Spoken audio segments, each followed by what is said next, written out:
निशा बहू, जरा एक गिलास पानी तो लेकर आ, गला ही सूख रहा है और मुझे दवाई भी लेनी है। भारती जी ने कमरे से आवाज लगाई, पर निशा ने सुनकर भी अनसुना कर दिया। थोड़ी देर बाद उधर से वंदना जाती हुई नजर आई। उसे देखकर भारती जी ने फिर से कहा कि उन्हें पानी चाहिए, पर वो भी शायद बाहर जा रही थी। दरवाजा बंद करके निकल गई और वो निराश होकर उसे भी देखती रह गई। भारती जी ने ठंडी आहें भरी और चुपचाप पलंग पर सो गई।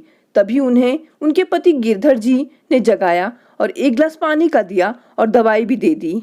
अरे, आप कब आए? मेरी तो आंखें ही लग गई, मुझे पता ही नहीं चला। दरवाजा खुलने और बंद होने की भी जरा सी आहट नहीं हुई। आपने घंटी भी नहीं बजाई।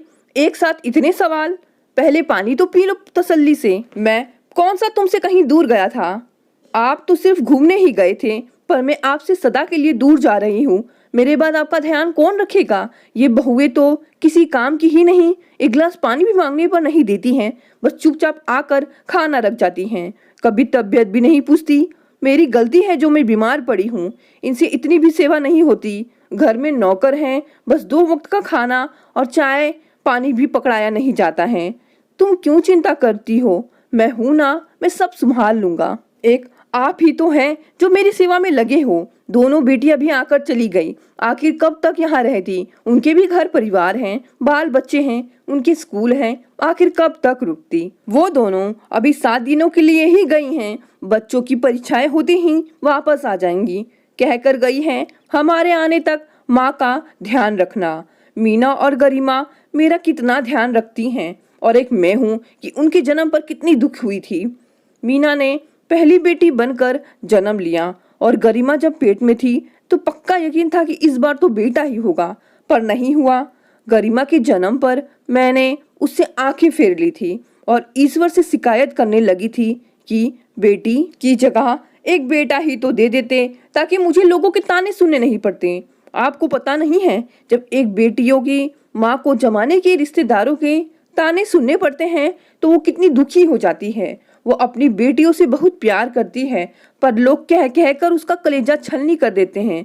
जब गरिमा को मैंने गोद में लिया था तो मैं सोचती थी काश एक बेटा हो जाता तो मुझे लोगों की सुननी नहीं पड़ती। जब सोहन का जन्म हुआ था मैं बहुत खुश थी। ईश्वर ने मेरी गोद में एक हीरा दे दिया और उसके 3 साल बाद फिर रोहन जन्मा तो 2 बेटी की माँ बनने का गौरव प्राप्त हुआ। कितनी खुश थी मैं अपना हरा भरा परिवार देखकर। चारों बच्चों की परवरिश की और दोनों बेटियां और बेटों की शादी करके मैं समझी थी कि मैं चिंता मुक्त हो गई, पर यह बीमारी मुझे जीने नहीं दे रही है और उस पर बहुओं का रूखा व्यवहार मुझे खुश भी नहीं रहने देता।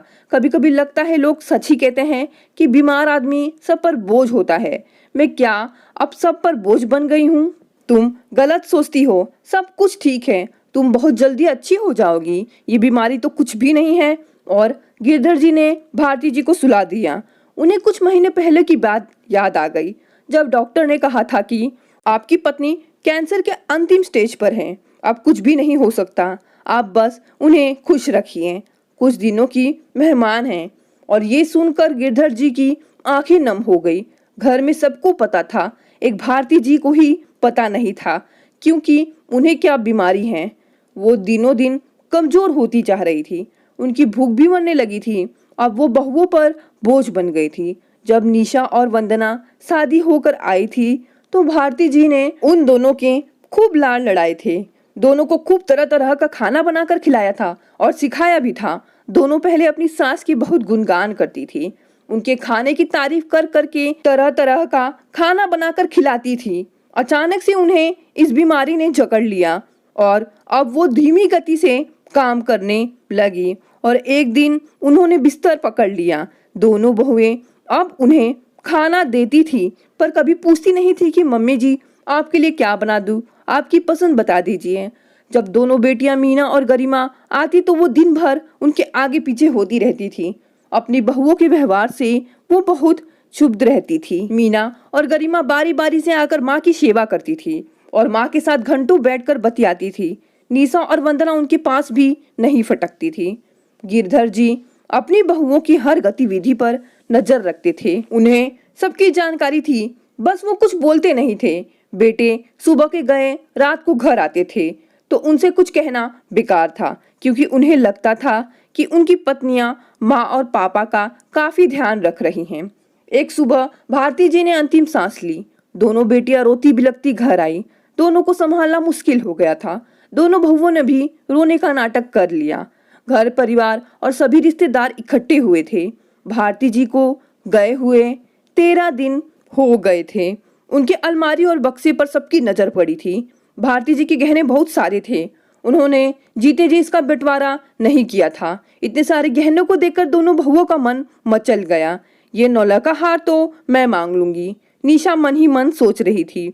वही वंदना भी जड़ाऊ बारी कंगन के सपने देख रही थी। गिरधर जी ने सारे गहने निकालकर अपने पास में रख लिए, किसी को भी नहीं दिए। तभी निशा दबी आवाज में बोलती है, सासू माँ के बाद गहनों पर बहुओं का हक होता है पापा जी। वंदना ने भी स्वर में स्वर मिलाया। हाँ, वो बात तो है, इन गहनों पर बहुओं का हक होता है। अगर वो अपना फर्ज निभाएंगी तो गहने भी तुम दोनों को मिल ही जाएंगे, पर अभी नहीं। अभी तो पूरा घर मेहमानों से भरा है। रोहन और सोहन की चाची, ताई, बुआ, मौसी सब यहाँ पर हैं, इसलिए अभी तो ये बंटवारा नहीं हो सकता है। मैं फुर्सत से बांट दूंगा। दोनों बहुएं खुश हो गई थी। उन्हें लगता था कि गिरधर जी कहीं सासू माँ के गहने दोनों बेटियों में ना बांट दे। दोनों की गिद्ध नजरें अपनी सासू माँ के गहनों पर ही थी। मीना और गरिमा भी अपने ससुराल जा चुकी थी। उन्होंने गिरधर जी को भी समझाया था कि आप अपना ध्यान रखिएगा, माँ के जाने के बाद आप तो अकेले रह गए हैं। भाभियों ने माँ की सेवा नहीं करी तो आपकी सेवा भी क्या करेंगी। तुम दोनों की भाभियाँ मेरी सेवा जरूर करेंगी, क्योंकि मेरे पास भारती के इतने सारे गहने जो हैं। गिरधर जी अगले ही दिन लॉकर में सारे गहने रखकर आ गए थे। दोनों बहुएं उनका चेहरा देखती रह गई।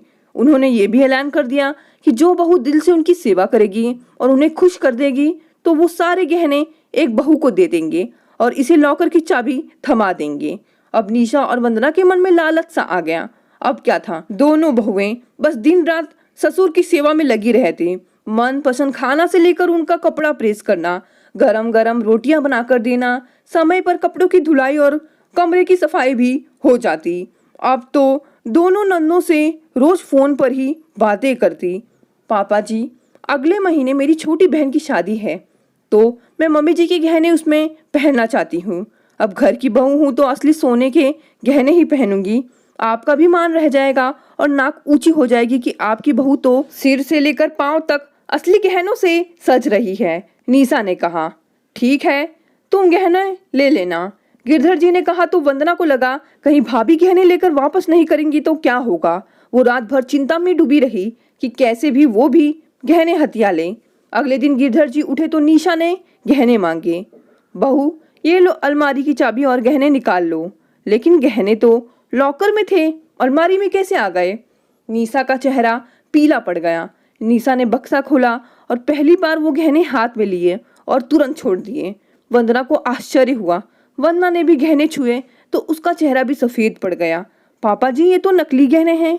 मम्मी जी के सभी गहने नकली हैं और आपने हमें इतने महीने अंधेरे में रखा। आपने झूठ बोलकर हमसे सेवा करवाई। आपने हमें धोखा दिया है। लगता है आपने असली गहने मीना और गरिमा दीदी को दे दिए।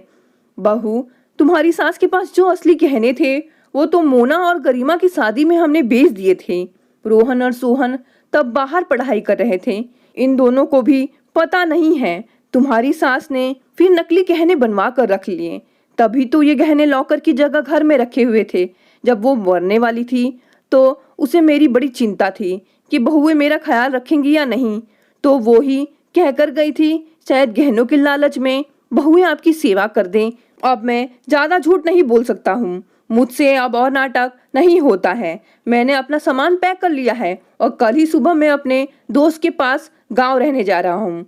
अब मेरे पास कुछ भी नहीं है। ये मकान भी किराए का है और गहने भी नहीं हैं। कोई जायदाद भी नहीं है, तो फिर तुम मेरी सेवा क्यों करोगी। निशा और वंदना को बड़ी आत्मग्लानि महसूस हुई। रोहन और सोहन ने भी सारी बातें सुन ली। उन्होंने अपने पापा को मनाया कि वो उन्हें छोड़कर नहीं जाएं। निशा और वंदना ने भी माफी मांगी। बहू, सासू माँ के बाद सिर्फ गहनों पर बहुओं का हक नहीं होता, उसकी समस्त जिम्मेदारी निभानी भी बहू का फर्ज होता है। गहनों पर ही नहीं, जिम्मेदारी पर भी हक जताओ। मैं खुद एक जिम्मेदारी हूँ। निशा और वंदना की आंखों से आंसू बहने लगे और उन्होंने गिरधर जी को रोक लिया। दोस्तों, कहानी कैसी लगी? कहानी पसंद आई तो इसे लाइक और शेयर करें और चैनल को भी सब्सक्राइब करें। धन्यवाद।